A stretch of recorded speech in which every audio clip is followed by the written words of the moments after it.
গাজীপুরে থেমে থাকা তেলবাহী ট্রেনে যাত্রীবাহী ট্রেনের ধাক্কা, স্টেশন মাস্টার সহ ৩ জন বরখাস্ত, বিজিবি মোতায়েন। উপজেলা নির্বাচনে স্বজনপ্রীতিকে সমর্থন দেবে না আওয়ামী লীগ, বললেন ওবায়দুল কাদের। নির্দেশনা অমান্যকারীদের বিরুদ্ধে কঠোর ব্যবস্থার হুঁশিয়ারি। তীব্র তাপপ্রবাহে কাল দেশের ২৫ জেলায় বন্ধ সব শিক্ষা প্রতিষ্ঠান। চলতি মাসেই কমে আসবে গরমের তীব্রতা, বলছে আবহাওয়া অধিদপ্তর। এবং চলতি বছরের এসএসসি ও সমমান পরীক্ষার ফলাফল প্রকাশ আগামী ১২ মে।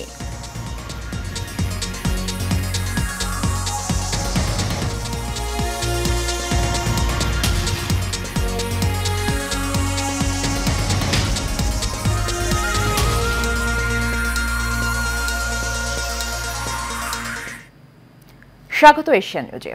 দর্শক, সাথে আছি সুবর্ণা গোলন্দাজ। শুনছিলেন বিআরবি কেবল ইন্ডাস্ট্রিজ লিমিটেড সংবাদ শিরোনাম। চলে যাচ্ছি বিস্তারিত সংবাদে। গাজীপুরের জয়দেবপুর রেল স্টেশনে থেমে থাকা একটি তেলবাহী ট্রেনকে পেছন থেকে ধাক্কা দিয়েছে যাত্রীবাহী অন্য আরেকটি ট্রেন। এতে ট্রেনের ৫টি বগি লাইনচ্যুত হয়। আহত হয়েছে অন্তত ৪ জন। সকাল ১১টার দিকে এই দুর্ঘটনা ঘটে। স্থানীয়রা জানায় তেলবাহী ট্রেনটি অপেক্ষমান অবস্থায় ছিল। এ সময় যাত্রীবাহী ঢাকা টাঙ্গাইলগামী একটি আন্তনগর ট্রেনটির পেছনে ধাক্কা দেয়। সংঘর্ষে ৫টি বগি দুমড়ে মুচড়ে যায়। জ্বালানি তেল ছড়িয়ে পড়ার আশঙ্কায় ঘটনাস্থলে ২ প্লাটুন বিজিবি মোতায়েন রয়েছে। প্রায় ৩ ঘণ্টা পর বিকল্প লাইনে রেল যোগাযোগ স্বাভাবিক করা হয়েছে। এদিকে সিগন্যালের ভুলে এই দুর্ঘটনা বলে জানিয়েছে রেল কর্তৃপক্ষ। এরই মধ্যে বরখাস্ত করা হয়েছে স্টেশন মাস্টার সহ ৩ জনকে। এছাড়া দুর্ঘটনার কারণ অনুসন্ধানে গঠন করা হয়েছে তদন্ত কমিটি। তারা রেল এই লাইনটা নেই। ৩টা মানুষ, একটা মানুষ জীবিত আছে, মুখ ফাটতে আছে, তার বাদে আর একটা মানুষ কান্না বাইরে আরেকজনের কান্দ ফেলাইয়া মেডিকেল গেছে। দেখেন, এটা যাচাই বাছাই করে পুরা দোষ আমাদের। ৩ জন ৪ জন যারা দায়িত্বে আছে এখানে, তাদের পুরা গাফিলতি। আপনি বিশ্লেষণ যদি সঠিক তদন্ত বাইর করতে পারেন, এই ৪ জনের দোষ 100%। আমরা ফায়ার সার্ভিসের সহায়তা তেলটা বের করে নিরাপদে অন্য জায়গায় রাখার ব্যবস্থা করছি, যাতে আর এখান থেকে লোকজন সব সরিয়ে দিচ্ছি, যাতে কোনো অগ্নিকাণ্ডের কোনো যেন মানে না থাকে, কোনো রকমের যাতে এরকম ব্যবস্থা না হয়, আমরা সেইভাবে চেষ্টা করছি। আর ফায়ার সার্ভিস এখানে তারা সতর্ক আছে, যদি দুর্ঘটনা এরকম কোনো আলাদা করে হয় ব্যবস্থা নেওয়া যাবে। আপাতত আমরা লোকজন সরিয়ে এই তেলটি এই বগি থেকে অন্যত্র স্থানান্তর করা যায় কিনা সেই প্রচেষ্টা করছি। প্রধানমন্ত্রী শেখ হাসিনা আজ রাজধানীর শেরে বাংলা নগরে জাতীয় চক্ষু বিজ্ঞান ইনস্টিটিউট ও হাসপাতালে চোখ পরীক্ষা করিয়েছেন। সাধারণ রোগীদের মতো ১০ টাকায় টিকিট কেটে বিশেষজ্ঞ চিকিৎসক দ্বারা প্রধানমন্ত্রী তার চোখ পরীক্ষা করান।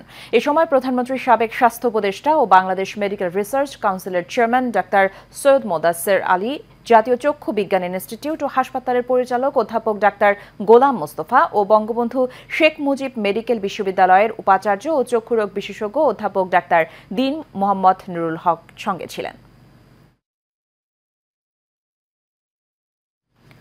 উপজেলা নির্বাচনে কোনো স্বজন প্রীতিকে আওয়ামী লীগ সমর্থন দেবে না বলে জানিয়েছেন আওয়ামী লীগের সাধারণ সম্পাদক ওবায়দুল কাদের। তিনি বলেন, স্থানীয় নির্বাচনে এমপিদের যাতে কোনো প্রভাব না থাকে সেজন্য নির্দেশনা দেওয়া হয়েছে। এছাড়া বেগম জিয়ার মুক্তির জন্য বিএনপির দৃশ্যমান কোনো আন্দোলন নেই বলেও জানান তিনি। বিস্তারিত নূর মোহাম্মদ ভুঁইয়ার রিপোর্টে। আওয়ামী লীগ সভাপতির ধানমন্ডির রাজনৈতিক কার্যালয়ে সমসাময়িক বিষয়ে সংবাদ সম্মেলন করেন আওয়ামী লীগ সাধারণ সম্পাদক সড়ক পরিবহন এবং সেতুমন্ত্রী ওবায়দুল কাদের। তিনি বলেন, উপজেলা নির্বাচনে কোনো স্বজনপ্রীতি প্রশ্রয় না দেওয়ার নির্দেশনা রয়েছে প্রধানমন্ত্রীর। কোনো প্রকার হস্তক্ষেপ, প্রভাব বিস্তার যেন এমপিদের সাথে সভায় তিনি বলেছেন, কোনো প্রকার প্রভাব বিস্তার করা যাবে না, প্রশাসনকে প্রভাবিত করা যাবে না, নির্বাচনকে প্রভাবিত করা যাবে না। রাষ্ট্র পরিচালনা সরকারের কোনো চাপ অনুভব করছে কিনা এমন প্রশ্নের জবাবে ওবায়দুল কাদের বলেন, যারা চাপ সৃষ্টি করে তারা নিজেরাই চাপে রয়েছে। স্বাভাবিক কারণে যারা চাপ দেবেন তারা নিজেরাও চাপে আছে,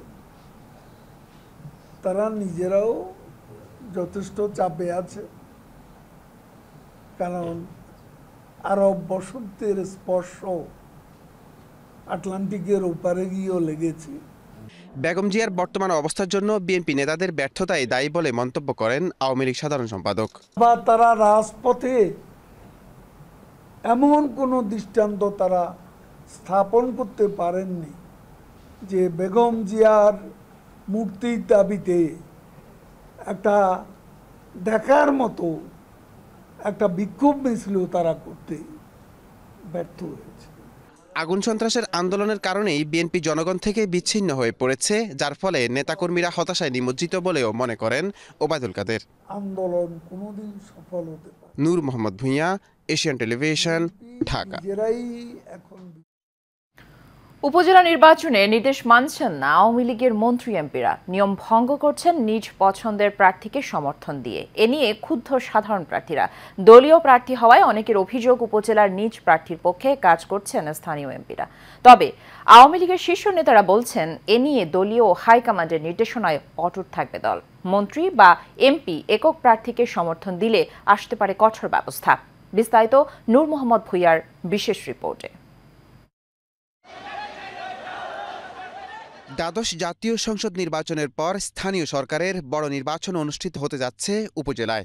এ নির্বাচন নিয়ে চলছে নানা ধরনের আলোচনা সমালোচনা। কেন্দ্রের নির্দেশনার পরেও 4 ধাপের উপজেলা নির্বাচনে মন্ত্রী, এমপি ও নেতাদের স্বজনদের অংশগ্রহণ চোখে পড়ার মতো। বঞ্চিত হচ্ছে দীর্ঘদিন সংগঠন করা ত্যাগী ও জনপ্রিয় নেতারা। অনেক জায়গায় স্বজন না থাকলেও নিজেদের দলের লোকদের মনোনয়ন দিয়ে বিনা প্রতিদ্বন্দ্বিতায় পাশ করিয়ে নিচ্ছেন অনেক এমপি নেতা। এমনকি নানামুখী বক্তব্য রাখছেন অনেকেই। যে এলাকা থেকে ভোট কম দেবেন এই এলাকায় আমি কোনো উন্নয়নের হাত দিব না, সরাসরি আমাকে দিবে, আমি আপনাদেরকে দিচ্ছি। তবে দলটির প্রেসিডিয়াম সদস্য আব্দুর রহমান বলছেন হাইকমান্ডের নির্দেশনাতেই অটুট থাকবে দল। এখন আত্মীয় স্বজনের যে ব্যাপারটা আসছে, সেটার মূল কারণ হলো যে কেউ এমপি থাকলে তার ছেলে সন্তান যদি উপজেলায় দাঁড়ায়, তার ভাই যদি কেউ পৌরসভায় দাঁড়ায়, তাহলে তো সেই প্রভাব মুক্ত নির্বাচন হলো না। হ্যাঁ, এই জন্যই দল থেকে এটা বলা হয়েছে। এদিকে নির্বাচন বর্জনের ডাক দেয়া বিএনপি, তৃণমূলে অনেকেই অংশ নিচ্ছেন নির্বাচনে। এটিকে জনপ্রিয়তা যাচাই হিসেবে দেখছেন আওয়ামী লীগ নেতারা। প্রতিদ্বন্দ্বিতামূলক নির্বাচন আমরা চাই, সেক্ষেত্রে সকলের নির্বাচন করার অধিকার আছে। আর যারা নির্বাচন ভয় পায়, তা নির্বাচনে জয়লাভ করে বিজয়ী হওয়ার কোনো সম্ভাবনা নেই, তারা নির্বাচন থেকে ভয় পেয়ে সরে দাঁড়ালে এ দায়িত্ব তাদের। তারা ভোট বিবর্জিত এই রাজনীতিটাই করে এবং নির্বাচনে অংশগ্রহণ না করে কোনো জায়গায়, কোনো স্তরে, কোনো পর্যায়ে যে নেতা হওয়া যাবে না, এই কথাটা তাদের বুঝবার মতো শক্তি নাই, ক্ষমতা নাই। উপজেলা নির্বাচনের দলীয় সিদ্ধান্ত না মেনে নির্বাচন করলে হাইকমান্ডের সিদ্ধান্ত আরও কঠোর হবে বলে জানান দলটির প্রেসিডিয়াম সদস্য আব্দুর রহমান। আমাদের সুপারিশ এই জায়গাটাই থাকবে এবং সিদ্ধান্ত উনি নেবেন। নূর মোহাম্মদ ভূঁইয়া, এশিয়ান টেলিভিশন, ঢাকা। তীব্র তাপপ্রবাহে শিক্ষার্থীদের স্বাস্থ্য সুরক্ষায় আগামীকাল দেশের 25 জেলায় মাধ্যমিক বিদ্যালয়, মাদ্রাসা ও কারিগরি শিক্ষা প্রতিষ্ঠান বন্ধ থাকবে। দুপুরে শিক্ষা মন্ত্রণালয়ের তথ্য ও জনসংযোগ কর্মকর্তা এম.এ. খায়েরের পাঠানো সংবাদ বিজ্ঞপ্তিতে এ তথ্য জানানো হয়েছে। বিজ্ঞপ্তিতে বলা হয়েছে, দেশে চলমান তাপদাহের কারণে আবহাওয়া অধিদপ্তরের আবহাওয়া পূর্বাভাসের ভিত্তিতে খুলনা ও রাজশাহী বিভাগের সকল জেলায়, ঢাকা ও টাঙ্গাইল জেলার, চট্টগ্রাম বিভাগের চাঁদপুর জেলার এবং রংপুর বিভাগের রংপুর, কুড়িগ্রাম, নীলফামারী ও দিনাজপুর জেলার সকল মাধ্যমিক স্কুল, কলেজ, মাদ্রাসা ও কারিগরি শিক্ষা প্রতিষ্ঠান শনিবার বন্ধ থাকবে।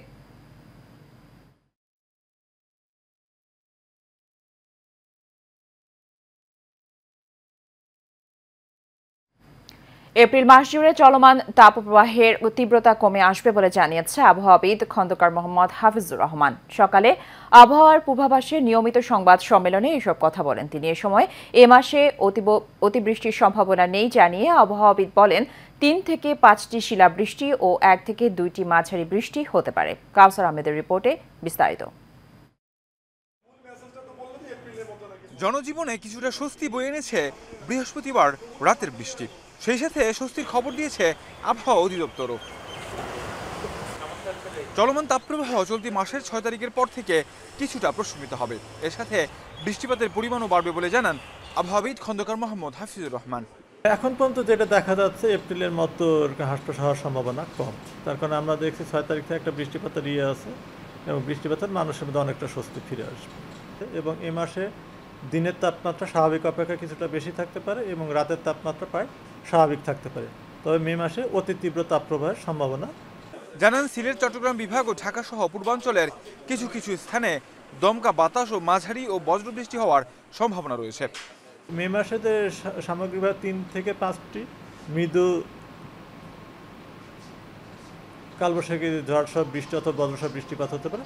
এছাড়া 2 থেকে 3টি তীব্র কালবৈশাখী ঝড় হওয়ার সম্ভাবনা রয়েছে। তবে এই মাসে বৃষ্টিপাত হলেও তুলনামূলক গরমের তীব্রতা দিনে কিছুটা বেশি থাকবে, রাতে স্বাভাবিক থাকবে বলে জানান এই আবহাওয়াবিদ। কাউসার আহমেদ, এশিয়ান টেলিভিশন, ঢাকা। চলতি বছরের এসএসসি ও সমমান পরীক্ষার ফলাফল আগামী 12 মে প্রকাশিত হবে। শিক্ষা মন্ত্রণালয় জানায়, প্রধানমন্ত্রী শেখ হাসিনা 12 মে ফলাফল হস্তান্তর অনুষ্ঠানে অংশ নিতে সম্মতি দিয়েছেন। এদিকে সকাল 10টায় গণভবনে প্রধানমন্ত্রী শেখ হাসিনার হাতে ফলাফলের সারসংক্ষেপ ও পরিসংখ্যান তুলে দেবেন শিক্ষামন্ত্রী মহিবুল হাসান চৌধুরী নফেল। এই সময় তার সঙ্গে থাকবেন 9টি শিক্ষা বোর্ডের চেয়ারম্যানরা।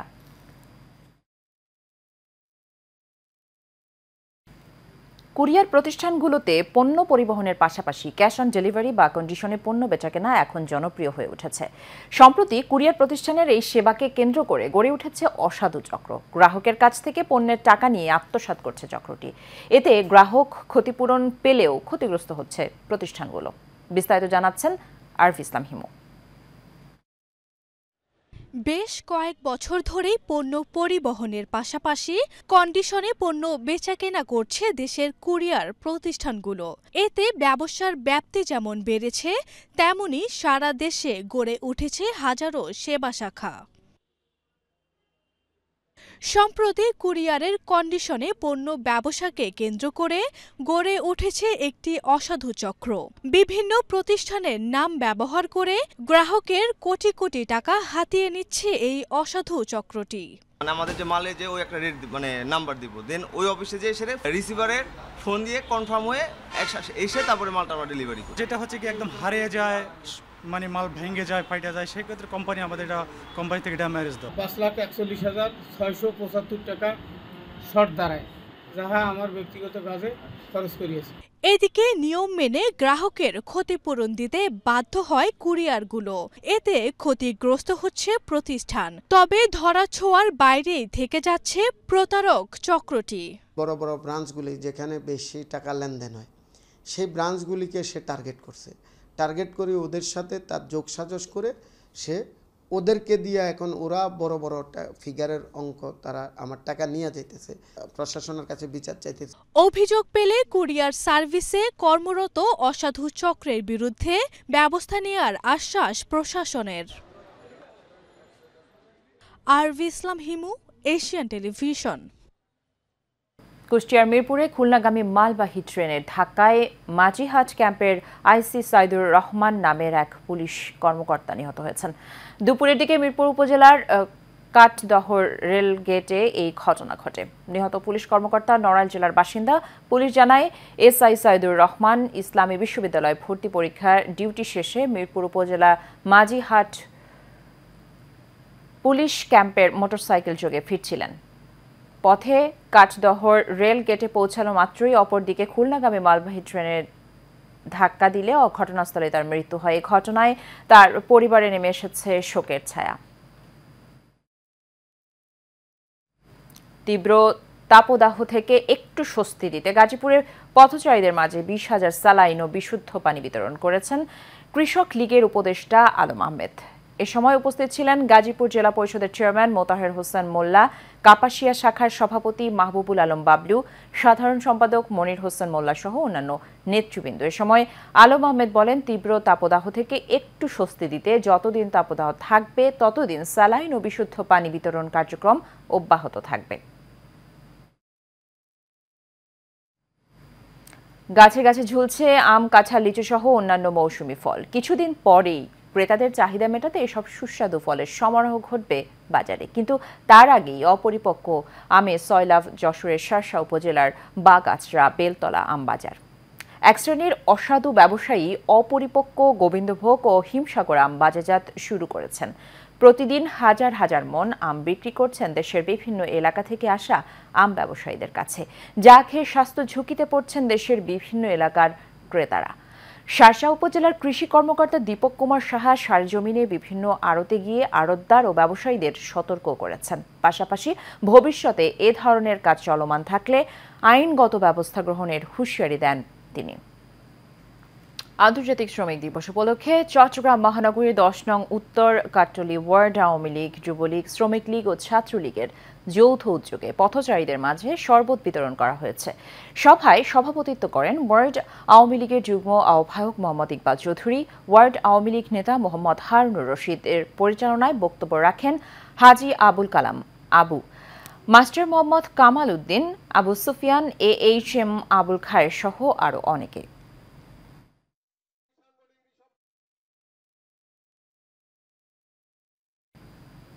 প্রথম ম্যাচে টস হেরে ব্যাট করছে জিম্বাবুয়ে।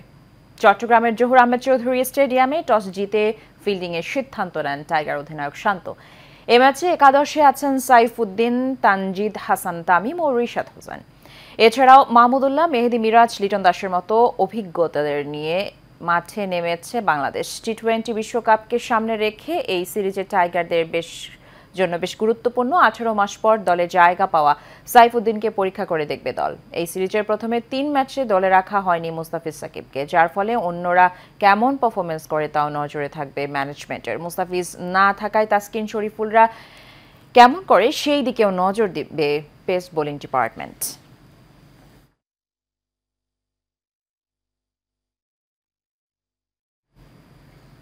শেষ করব এশিয়ান নিউজ, তার আগে বিআরবি কেবল ইন্ডাস্ট্রিজ লিমিটেড সংবাদ শিরোনামগুলো জানিয়ে দেব আরও একবার। গাজীপুরে থেমে থাকা তেলবাহী ট্রেনে যাত্রীবাহী ট্রেনে ধাক্কা, স্টেশন মাস্টার সহ 3 জন বরখাস্ত, বিজিবি মোতায়েন। উপজেলা নির্বাচনে স্বজন প্রীতিকে সমর্থন দেবে না আওয়ামী লীগ, বললেন ওবায়দুল কাদের। নির্দেশনা অমান্যকারীদের বিরুদ্ধে কঠোর ব্যবস্থার হুঁশিয়ারি। তীব্র তাপপ্রবাহের কাল দেশের 25 জেলায় বন্ধ সব শিক্ষা প্রতিষ্ঠান, চলতি মাসেই কমে আসবে গরমের তীব্রতা, বলছে আবহাওয়া অধিদপ্তর। এবং চলতি বছরে এসএসসি ও সমমান পরীক্ষার ফলাফল প্রকাশ আগামী 12 মে।